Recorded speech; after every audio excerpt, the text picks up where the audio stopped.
Hi everyone, this is my channel. My name is Musa. I'm on the forums, the Chronicles of Elyria forums as Musa KN. This is going to be a reading of the Dras information, the Dras write-up that we got a while ago. It's been out for a while, but I've been wanting to do a reading on this, but I just never got around to it because, school and stuff. And plus, we got new stuff about the Dras. We got a nice little get out of here. We got a nice little not that. No, go away. We got a nice little sneak peek of what the Dras in-game model will look like. Look at that! Wow. So you have here a regular old Dras man. He has a long body, very thin legs, very big hands and feet, which are weird, but you can see his rib cage and his stomach, which is insane. Like, look at all those ribs. Look at that. Look at that. Those bones. Oh my goodness. And he looks very sad. He looks like a sad little boy. But the Dras are known to have very non-emotional faces, as we were learning the write-up. So, oh my gosh, this thing is in the way of everything. Okay. So starting with the write-up, this is the Dras. They live in the swamp. This is their concept art. You saw their in-game model. Looks kind of the same. Pretty good. Okay, so let's start with the first paragraph. There is a common ancestry among the Dras and Genoa tribes leading to similarities of stature, such as their tall height and specialized eyes. However, they parted ways long enough ago that further adaptations occurred upon migrating to the swamps. Standing a bit taller and lankier than their ancestors, the Dras average about 6'5", 195 centimeters, and at roughly 125 or 150 pounds, 57 or 68 kilograms, are thinner than their forebears without the high jungle trees to climb,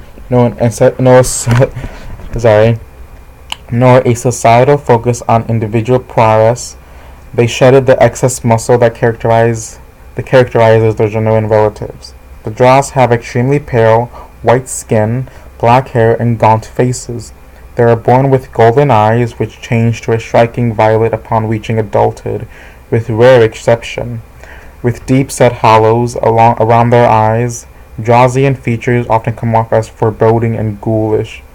They are ghoulish. You could even call them vampire-like.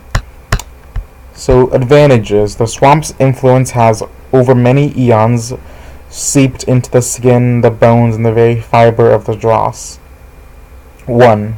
High poison and toxin resistance. The swamp did much for the Dras, including bringing what was once their mild poison resistance, a trait still found in modern Genoa, into much more. Disease immunity.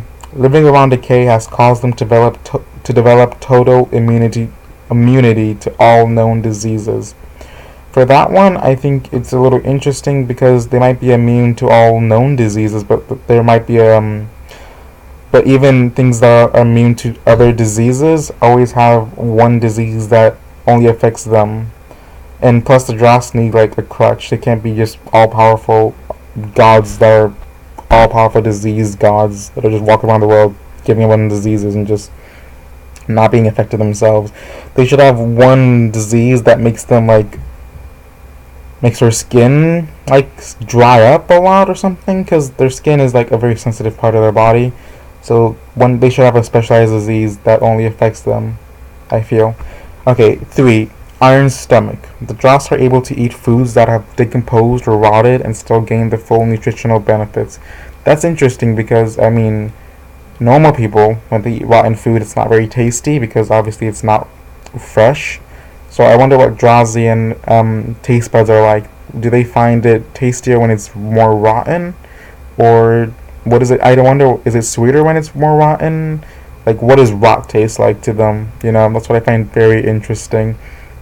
Do they like that white mold that's on like fruit when it rots, or do they like meat when it turns like black? I don't know. I wouldn't want to go to a Drasian Thanksgiving. That sounds a little gross, but maybe, I don't know. Dirty water. The Dras are able to drink contaminated liquids without suffering adverse effects. This includes alcohol, which results in them being very difficult to get drunk.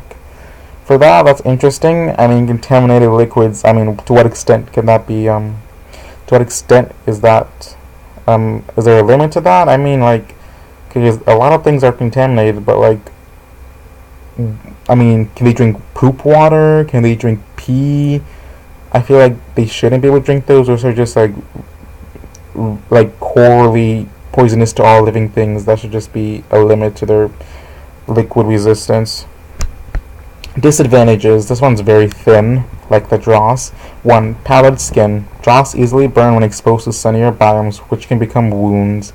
You know, I feel like most people weren't very interested in the Dras when we first heard about their existence a while ago. So I feel like the developers in their write-up decided to not give the Dras that much disadvantages, or at least not make them apparent in the write-up right now, and give them all these amazing advantages, because I mean, who wouldn't want to be a god who's immune to every disease ever?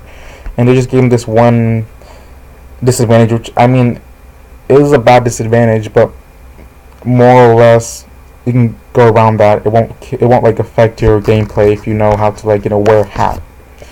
Okay. And about the pallid skin, I think it's like Mortis said, it's like when gingers burn. It's not like when vampires burn. I don't think when they've been out in the sun for like a couple seconds or start dying, they just probably get blisters and a rash and sunburn, maybe like a couple hours. I bet they could probably get cancer from that if this was the real world, but no, it's not. They probably don't have cancer in Elyria. Attributes: social, mental, physical. All living creatures in Elyria are rated along 3 axes of attributes: physical, strength, agility, stamina; mental, will, reason, focus; and social, persuasion, intuition, leadership. The values below represent the Drasian predisposition towards certain attributes. Note that the actual starting values of a character's attributes are based on their specific parents, but a character's bloodline also determines how easy or difficult it is to raise one attribute over another. So what that means is that, like how in the real world, your race, if you're black or Asian or white, determines how much hair you grow on a fundamental level, like how likely you are to have hair growth on your chest maybe, or how likely you are to be taller, or how likely you are to have darker skin. That's all race, but of course your parents also have say in how you turn out, because they're giving you your genes. And it's the same thing in Elyria. Like your race defines you fundamentally and naturally, but on like a personal level, your parents' skills make your character. So you can be a Genoa without very physical parents and not be a very physical Genoa, even though your race is a very physical race. So for the Dras, physical. In stark contrast to the Genoa, their ancestral kin, the Dras have come to view vanity and prowess as undesirable traits. The sodden and malleable environment of the swamp is not physically demanding to the Dras, so the Dras have weakened over the ages, which is understandable. I mean, sure, if no one's invading you, if you don't really have to hunt, you kind of just scavenge your food around because it's all dead anyway and rotten. You wouldn't need that much use for your muscles, right? Yeah. Mental. The ages have not been kind to the Dras, but it did not drain their resolve. Instead, it has pushed their will and focus to greater and greater heights. So they're very dedicated, very willful, and focused. Social. The Dras view their communities as a sum greater than its parts and put emphasis on group consensus over individual vision. Keenly aware of the range of mankind's intentions, they are shrewd negotiators and are good at detecting deceit. Even in large audiences, their flat effects, while seemingly antisocial, master true motives, making them skilled liars. So they're good at not showing emotions, which, I mean, I wonder if Drasses among like themselves are able to detect each other's emotions without are able to see what another Dras is feeling, but among other races, it's harder for other races to tell. I think that'd be interesting if there's a mechanic that you could tell what another Dras is thinking if you're a Dras, but if you're another race, it's impossible because they just have the same face, or what seems like the same face to a regular old other tribe. History. The Dras have spent much of their history on the run. They originally existed as members of the Genoa of the tropics. As the Genoa began evolving in the rainforest, they gradually started developing noticeable Blasco lines. These tiger stripes served as a natural camouflage and allowed for easier hunting. But not all families developed lines, which caused a sort of caste system to develop between those who had stripes and the unmarked, who did not. Over time, the lower status of the unmarked resulted in them being used as pseudo-slaves of the former. Eventually, the unmarked fled from the rainforest, which, I mean, couldn't the marked Genoa with stripes just interbreed with the unmarked and just give them stripes? I don't know. Or would that just make I don't know. Well, I think it's a good question. Are the unmarked or other striped Genoa, who has the who has the dominant gene? Is striping a dominant gene among Genoa? We do know that all Genoa currently that are alive have tiger stripes, so maybe it is a dominant gene because it seems to be in the whole tribe at this current time. It was on this pilgrimage that they came upon the wetlands and encountered the Dras tribe. Though they tried for a time to integrate themselves to the Dras, they were ultimately turned away. Outcasts shunned by two worlds, they found a home of their own in the most unlikely of places, the inhospitable and decaying swamps. As the Dras arrived in the swamps, their numbers dwindled, and demoralized by illness and fever, those that remained had a vision of the twofold queen. Her great wisdom was revealed, that where there is death, there is also life, and they saw the twofold queen's design at work in these pallid grounds. Inspired by this vision, they tasked themselves and all their children with upholding the balance.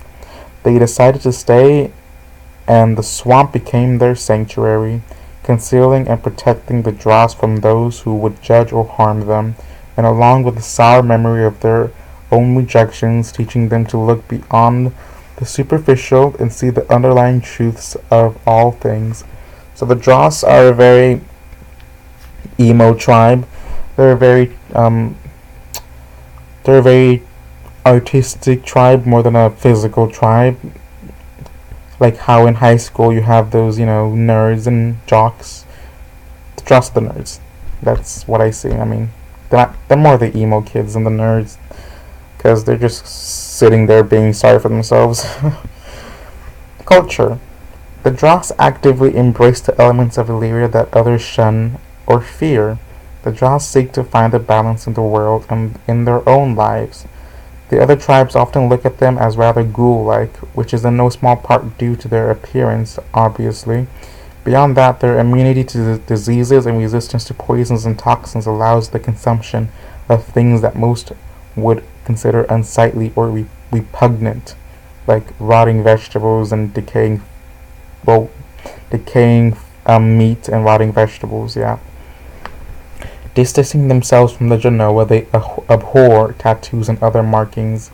They practice, I wonder if they abhor, natural markings, birthmarks. Are Dras born with birthmarks considered unholy and, outcasted? That'd make the Dras hypocrites in that case. They practice a very unique ritual in which they carve the bones of those who have died with symbols and images depicting that person and the events in their life. These memento mori are either hung in the home or worn as a way of keeping the deceased in their thoughts. The bone collection process takes patience and time, since the Dras prefer that the body decomposes naturally. A Drasian morgue is really just a building with no roof or windows, where the fallen are kept out of the mire to dry and decompose. Being outsiders, they have a strong internal sense of community and kinship with others of the Dras. So for the memento mori bones, I mean, it's a cool idea in theory, but in practice, how many, because Because there's probably a lot of ancestors that have died before you. Do you have to wear each and every one of their bones as a piece of remembrance? I mean, like, how many bones do you have to wear? Do you have to wear one close person's bone or everyone in your family who's died bones? Because I don't think I have enough body to wear that much bones. Okay, so language. Even though the Dras have long been separated from the tropical rainforest and common ancestry with the Genoa tribe, they maintain their heritage and continue to communicate in their ancestral language, which they're calling tropical as a placeholder name. And although they spent a brief period in history in a semi-hostile relationship with the Dras, the majority of Dras do not speak Wetlander. Instead, their ability to provide unique ores and metals to the larger continent has created new trade opportunities, and most Dras now speak Naren in addition to Tropical. Naren, if you did not know, is basically the language everyone knows. It's the common, it's the common language that everyone knows in the continent. It's English. Religion. The Dras, like the Weird, are servants of the twofold queen and are tasked to uphold the balance. Those in her service are often misunderstood and mistrusted by others, as their motivations are never fully understood. The twofold queen is the keeper of balance, the giver and the taker, the hand of judgment, and the granter of mercy. And while few claim to have actually seen her, those who say they have say she is both a beacon of light and the darkness of the abyss. Those that have not seen her believe that she makes her will known through natural phenomenon and look to the world around them for signs of change, which may be manifestations of her desires. So she's their god. More than anything, the servants of the twofold queen recognize and hold true the universal law of extremes, stating that when two counterbalancing forces are carried to their extremes, they are seen to be identical, and that one is blinded as effectively by a brilliant light as they are by blindness. True. As a result, the servants seek to maintain balance and equilibrium in all things and disregard many of the societal, okay, I don't know that word, conventions held by the other religions in order to do so. In particular, the servants believe that death is but a fertilization of life, that darkness is but the shadow cast by the light, and that good and evil are but terms created by the more naive tribes of mankind to explain both the favorable and unfavorable but necessary deeds of the servants. So basically they're saying that no one's good and evil, it's just all what should be done, which, I mean, sure, that's a theory. Like other religions, all servants share those same basic tenets, but there are individual differences between the Weird and Dras. Where the Weird embrace death and view sacrifice as a natural part of the cycle, the Dras embrace life, living life to its fullest and encouraging others to do the same. The Dras, where was I? Do the same. Where there is an overabundance of game, the Dras will hunt it. Where there is too little, the Dras may simply disperse their own excess population until there is enough to go around. Yeah, and the Weird will just kill everyone. Okay, well, anyway. In their view, the queen will balance her ledger when she needs to, so it's better to have lived well and die worthy. Worthy of what? Drazian followers of the twofold queen also wear a pair of bracelets on each arm, always made as a pair, one made of jet and the other of bone. I wonder whose bone it's made out of. Those bracelets carry significant meaning to the Dras as they represent their faith, as a symbol of their adherence to benign ways, and also as a simple reminder of their past servitude to the Genoa, which I don't really like that feature. I think it's cool, but I think that it makes the Dras seem very petty, because they just won't let the whole Genoa outcasting them thing go. Like, seriously, it's been eons since you've been slaves to Genoa. Can you get over it? I'm sorry, I just don't like victim cultures. Call me crazy. But I like the Dras, just not that part of their culture. In most cases, Dras who have chosen to no longer don these are considered to have lost their ways, no longer embracing the twofold queen or the Dras culture, and therefore is commonly exiled of their own volition or by the will of the tribe. Which, I mean, thinking back to when the Dras were exiled by the Genoa for not being like everyone else, it's kind of hypocritical for them to just exile people for not following what everyone else is doing. So there you go, Dras. You're not perfect after all. Okay, the exception to this are the Margwyn, who will don armor when the time comes for them to act and replace the bracelets with shawls instead.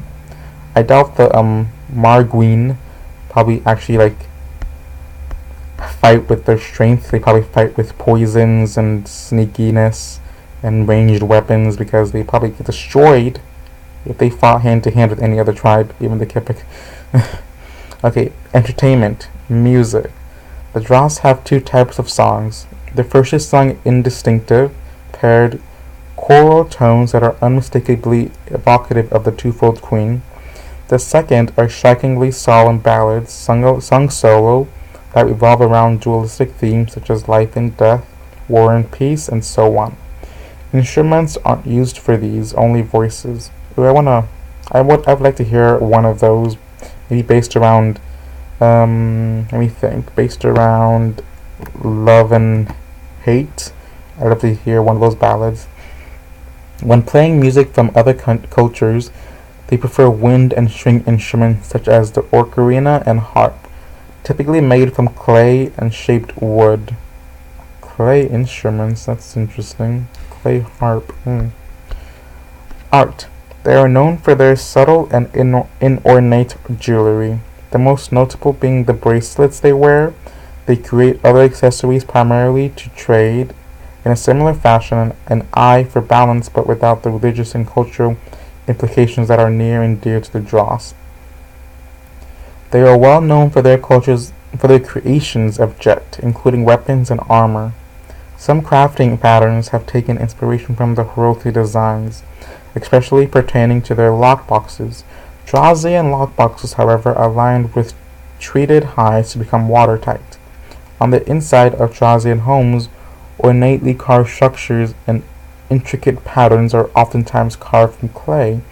Whether this choice to spurn outward like decoration is driven purely by their belief system, or whether it is an effort to always distinguish themselves from the flamboyant Genoa is anyone's guess. They probably want to just say, oh look, we're not like the Genoa, look how nice and good we are. I don't think that what the Genoa did was right, of course, but I don't think that they should blame the modern day Genoa for what those ancient Genoa did.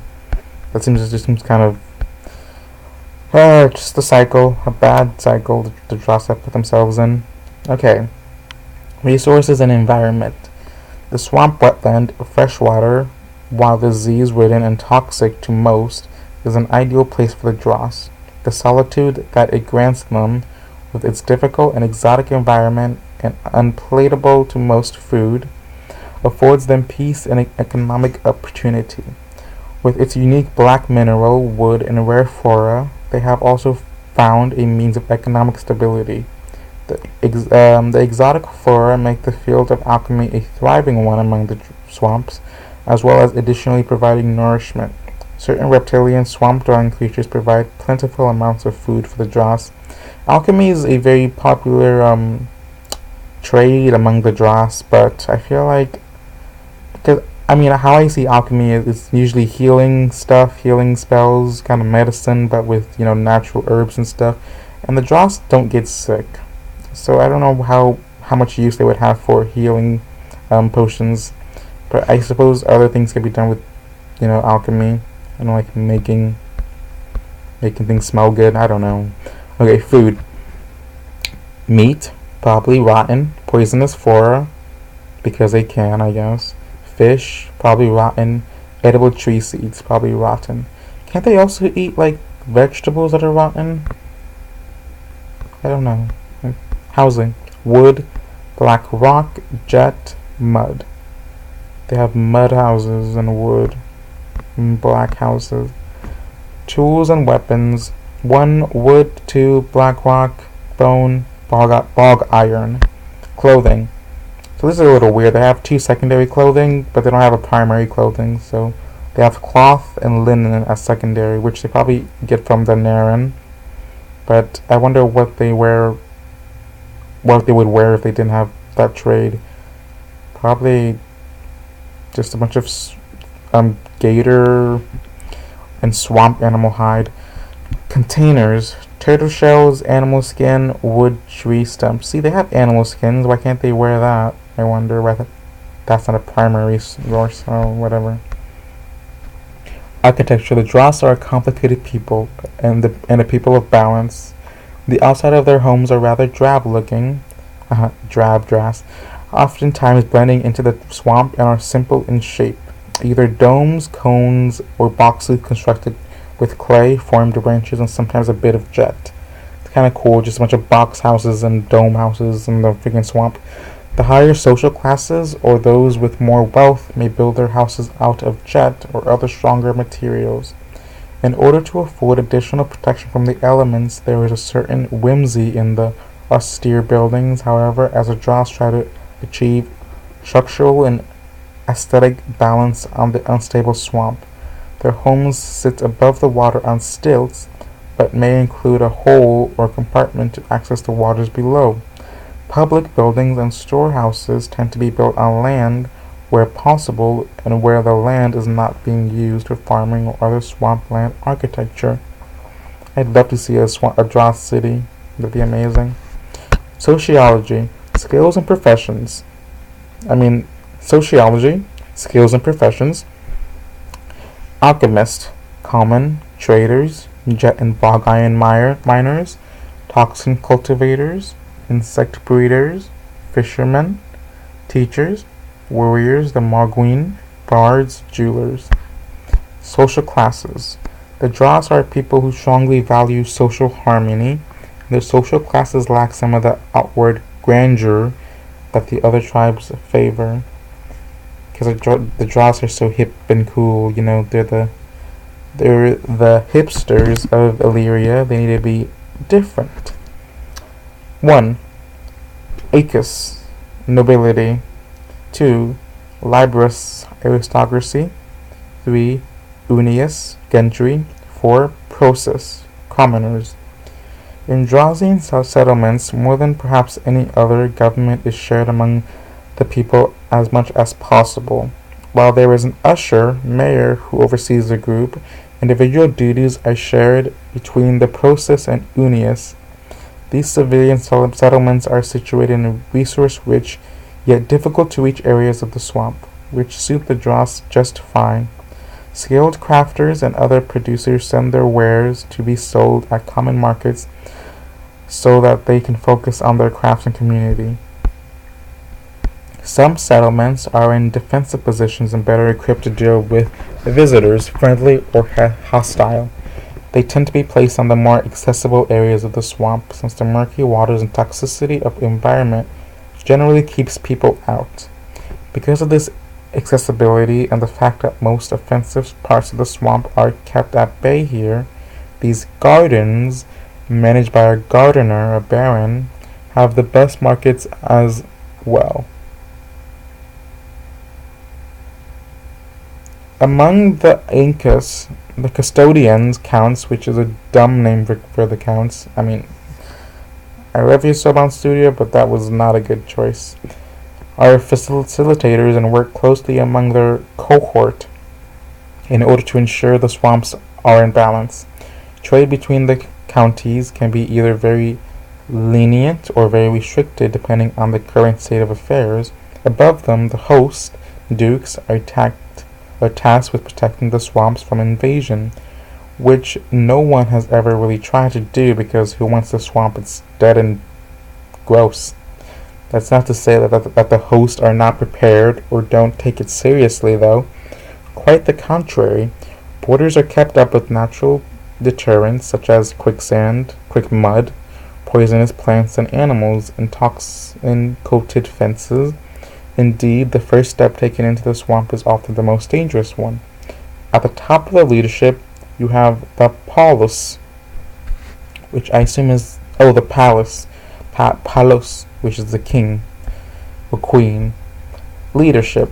Dras leaders are expected to be at the core of their nature unselfish so they can best serve the community as a whole, which is an awesome idea in theory, but in practice, leaders will always be corrupt. It's an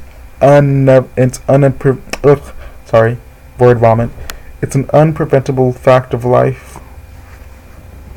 If the polis has passed without an appropriate heir, their successor is chosen through a democratic process, where the Aegis will vote among themselves. Unlike the popular vote of the Naren, Dras vote for the individual they would least like to see in charge. The individual who receives the fewest votes is in opposition, essentially the least disfavored, a sensitive position. This ensures that the palace is the most balanced and not and non-partisan, so as best to serve the collective as a unit. The collective. Okay. Education. The Dras, being communal in nature, have large areas dedicated to teaching alchemy, philosophy, theology, bardic skills, and crafting schools are among the most common, but a Dras settlement will often set aside fully usable space in the center of town for anyone who wants to speak or engage in scholarly pursuits. There is an importance placed upon the learning of their history. This is considered important both for their understanding and appreciation of where they are now and for acquiring the wisdom and necessary to prevent history from repeating itself. In other words, we have to not forget what the stinky old Genoa did to us because they're stinky and mean and we hate them. Military, contamination, poisoning, viral weapons, these are all standards in Dras warfare. God, I would not want to be in a Dras war. That would be so disgusting. While most Dras frown upon war, there are the few in positions of power who know that the ability to defend themselves is necessary for survival. They rely on battles of attrition, and their swamps make this all too viable against invaders. Coupled with the debilitating effects that their weapons endure on their enemies, battles are more often resolved than not without any significant amount of direct confrontation. Because, yeah, they could probably kill a whole army just by scratching them with their infected blades. Gross. In situations where those methods fail, there exists a group known as the Margwin. I don't know if I'm pronouncing that right. Mergwin. I like Mogwin though. Known as the Mogwin, warriors trained in both physical and biological warfare, utilizing weapons drenched in putrid swamp matter and donning armors designed to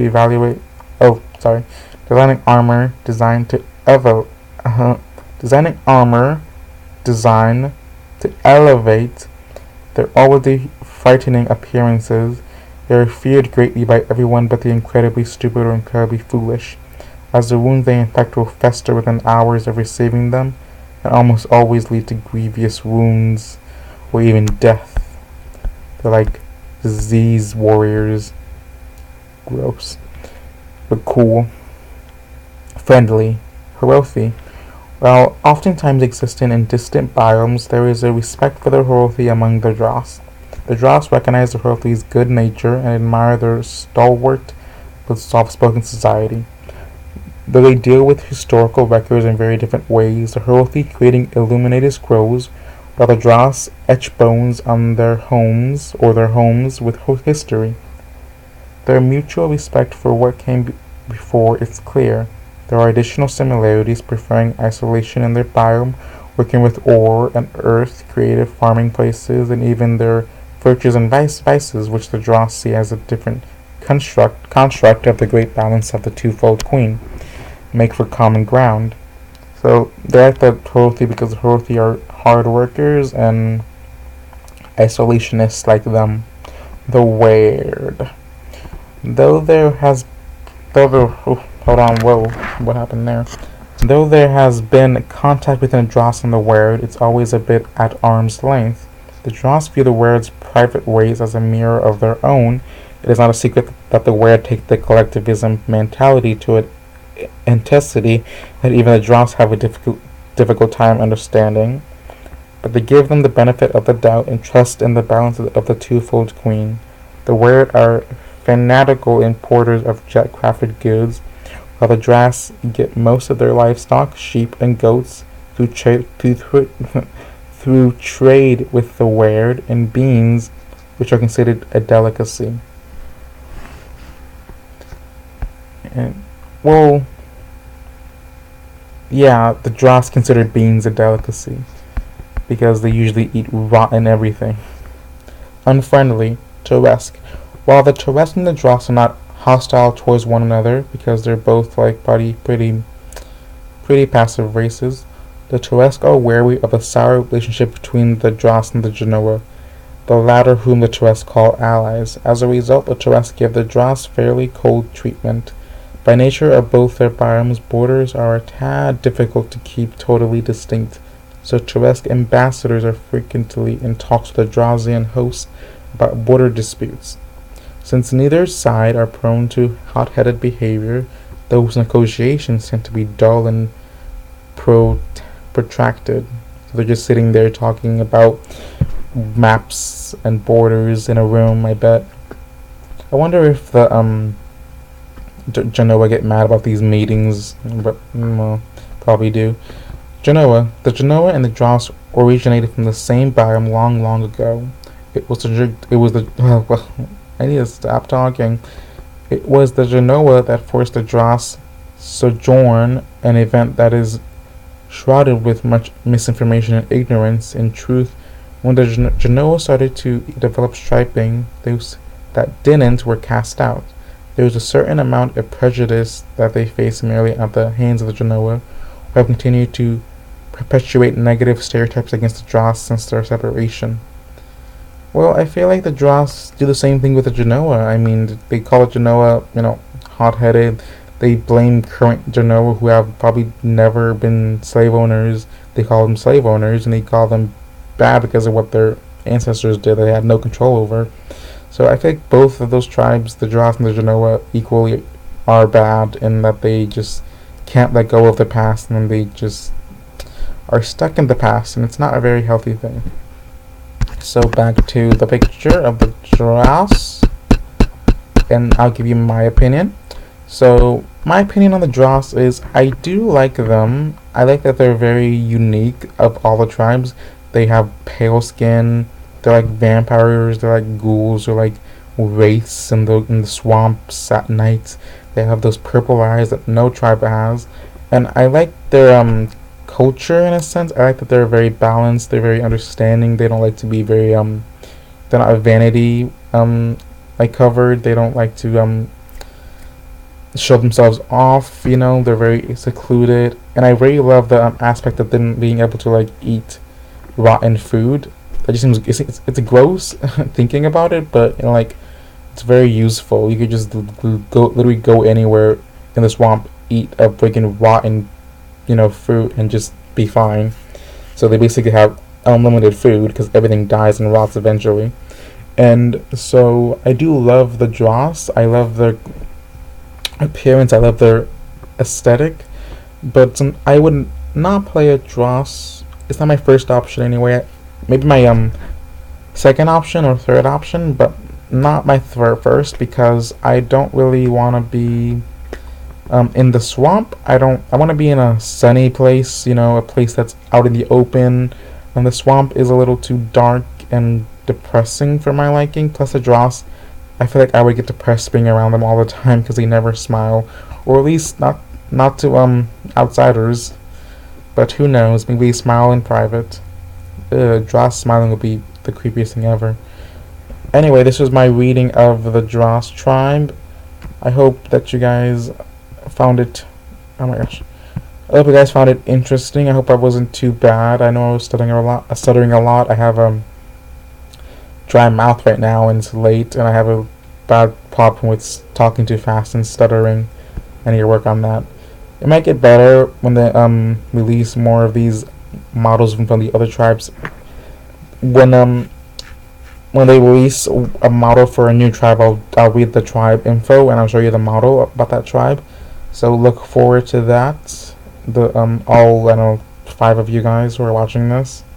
So, see you guys on the flip side.